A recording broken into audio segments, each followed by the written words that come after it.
Well, hello, ladies, gentlemen, and everyone in between. I am Diana Clarion, the Lavender Lady. How the heck are ya?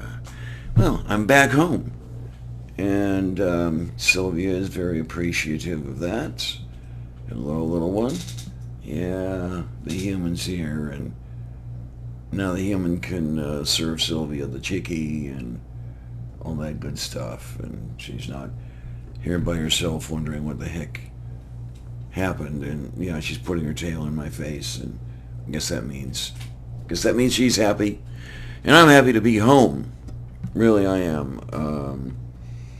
After the adventure, yes, meow, meow, yeah.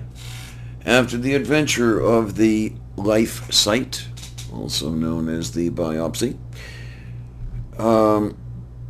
my first thing I want to say is I want to offer again my most sincere appreciation, my most sincere thanks to Strike, who came out here from freaking New Jersey to Pittsburgh to pick me up, take me to the hospital, sit around while I was prepped, while the procedure was performed, while I was in recovery, and then pick me up and take me out of the hospital, and first to Burgatory to sample the Impossible Burger, and he's going to do a presentation on the Impossible meat at some time in the future, so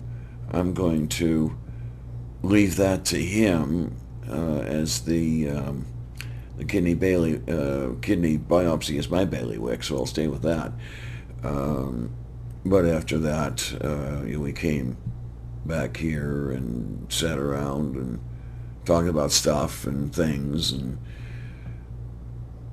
it was a generally good time had by all, but I guess the procedure is what a lot of people are wondering about, so let's go into a little bit of that. I had this biopsy because, as I'm sure a lot of you know, my kidneys are failing, and my physician wasn't sure why. The nephrologist called in, isn't sure why. Tests were conducted up and down as far as blood tests, urine tests, looking for this, that, the other, all these things that are associated with broken kidneys, and nothing was turning up. And it's, okay, Clarion, we're going to have to take pieces and, see how they look and see what they look like. And it's, oh, great. Thrill. It's not that I was afraid of the procedure itself. I've been through risky procedures in the past. Some of you know about the saga of the 32 days I spent in hospital back in 1976 with things like angiograms included and cranial surgery and all sorts of wonderful things. So I've faced some pretty serious shit in the past. That wasn't the problem, if there was any problem to be had there. The whole point was that this biopsy was being performed because something was broken. Something was obviously broken. I mean, my kidney function is down to, what was it, 27, 25%, something on that order, which is not it's not a set of kidneys running at full throttle, let me tell you. And, these MDs wanted to know why this was occurring. It's, I guess, kind of a nice thing to know in order to help establish a prognosis, diagnosis. I still don't have an official diagnosis. All there is the lady is suffering stage 4 chronic kidney disease, which is less a diagnosis than it is a description of symptoms. Okay, but the procedure itself wasn't all that bad. No big deal there. Just shoot you up with I don't know. I kind of call it partial anesthesia. They have a name for it. I forget what it is. They used to call it twilight anesthesia. I mean, back when I had the angiograms, back when I was having trouble inside my skull,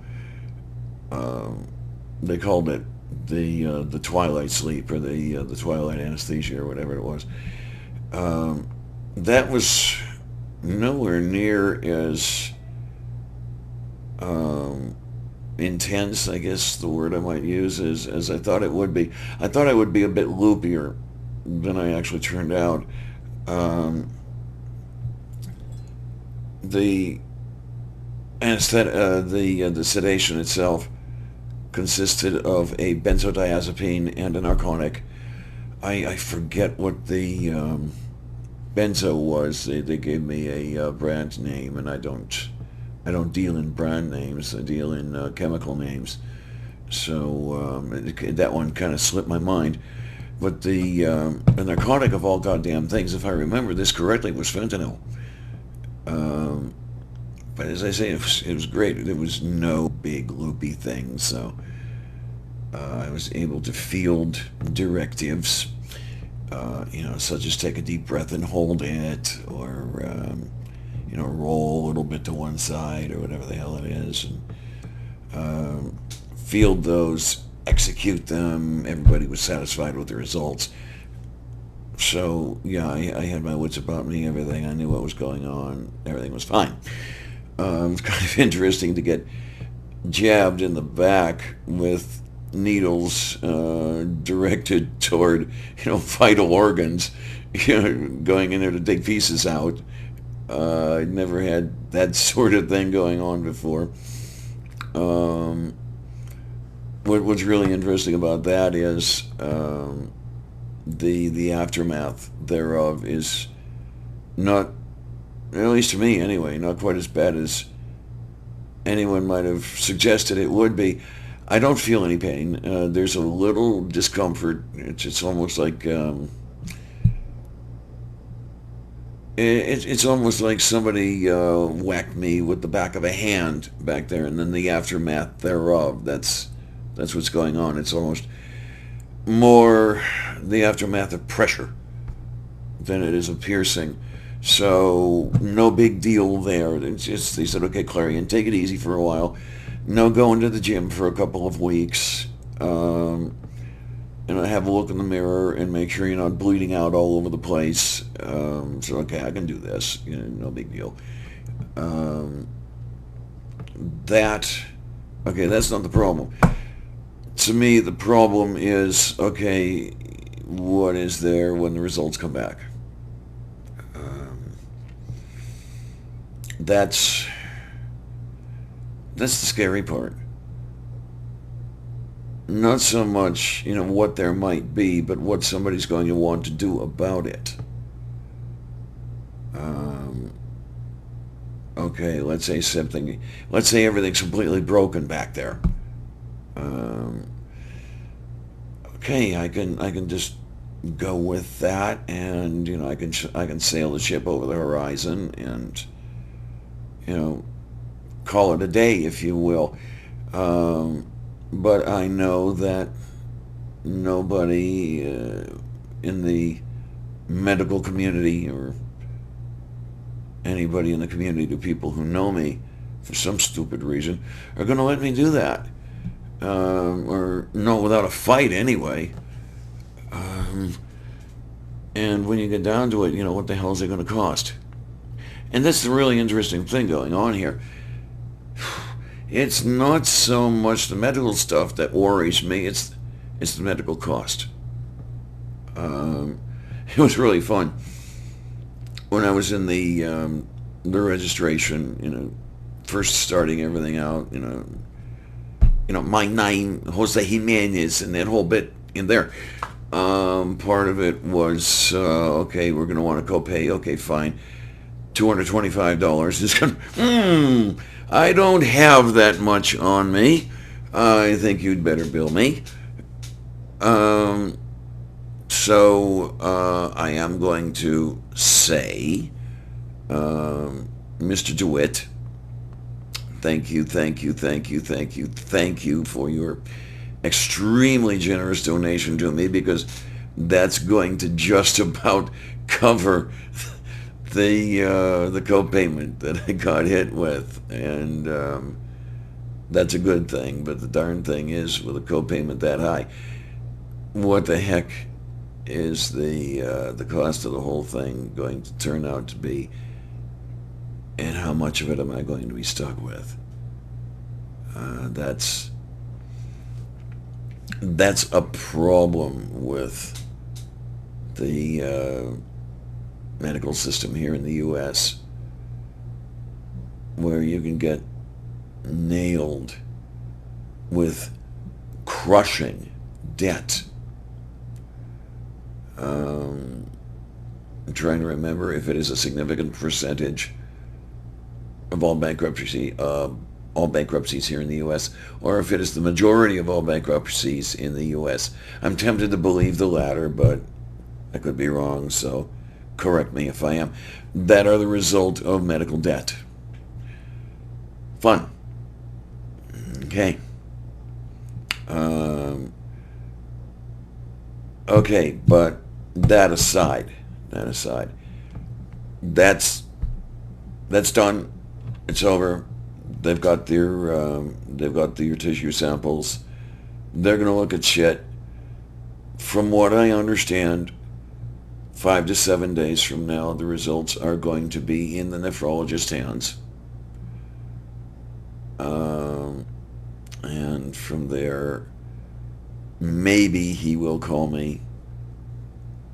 Maybe he will wait to tell me about it when I have my next appointment with him at the end of October. I don't know which one I'd prefer occur, to be honest with you. There's something to be said for not knowing. And I think most of you know, I mean, I've talked about it enough. I'm prepared for the worst. And I kind of hope in the back of your mind for the best, but expect the worst, if you will. So when the worst does occur, my blood will run cold for a bit. But then it'll be okay. I'm resigned to this stuff. I have to be. What choice do I have?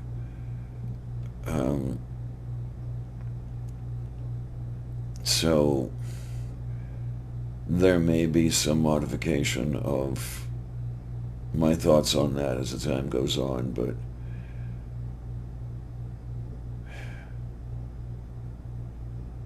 the way I've put it to one or two people before, at least one or two people, I've had a pretty good run.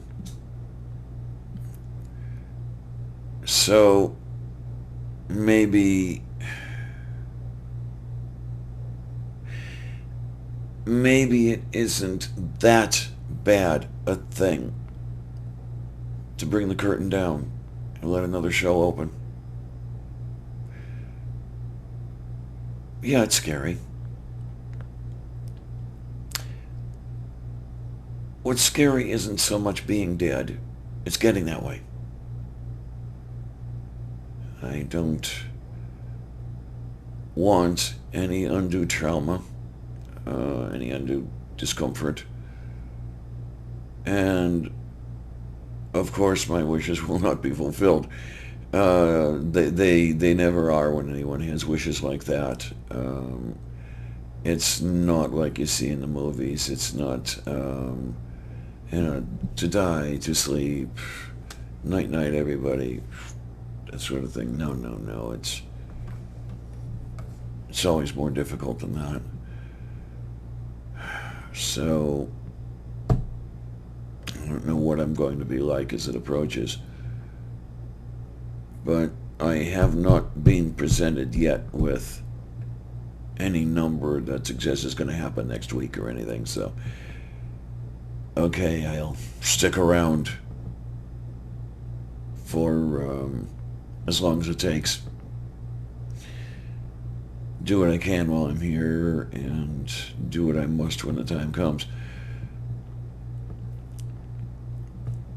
I hope that this is a bit of news to satisfy the curiosity of all you folks out there. And here's another thing, okay? Here's something that I don't quite understand. Psystrike put out some news of things as they were going on after the procedure was over. You know, me lying in a hospital bed after I got wheeled back into recovery, and my release upon an unsuspecting world was imminent. You know, me in the wheelchair going out toward the car with a big smile on my face because, yeah, there was sun beaming down on me instead of that claustrophobic hospital chamber. Me in the car flashing the Nixonian peace sign and all that shit. Victory sign or whatever the hell. And the responses that poured in, all the people leaving their little like hearts on there, best wishes, everything else like this. I don't understand. I don't understand how I rate all of this. But somehow I do.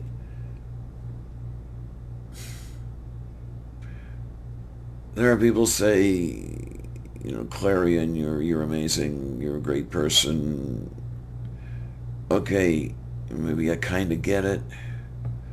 Academically, anyway. But in that visceral sense, as Heinlein would have written it, you know, I don't quite grok it. Why? I'll accept it, okay? I will be grateful for it. I mean, I thank you for the show of support, for what seems to be love, and in some cases even admiration. And fuck all of you for I don't understand how that happens.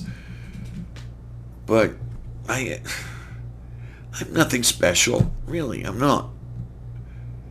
I'm just plain old Diana Clarion. How the heck does she rate all this? Whatever it is that makes me rate it, I hope I never lose it. I hope I only better it. I do appreciate it. You're some really great folks.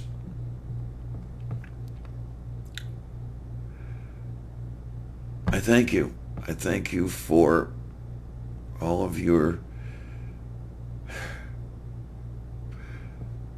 support. Really. I guess I can let it go from here, you know, just kind of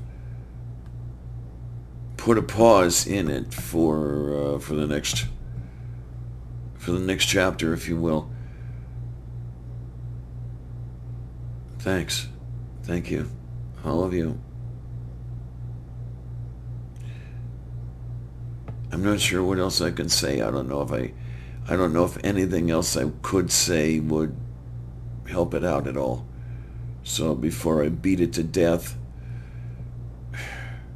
thanks, kids. Really.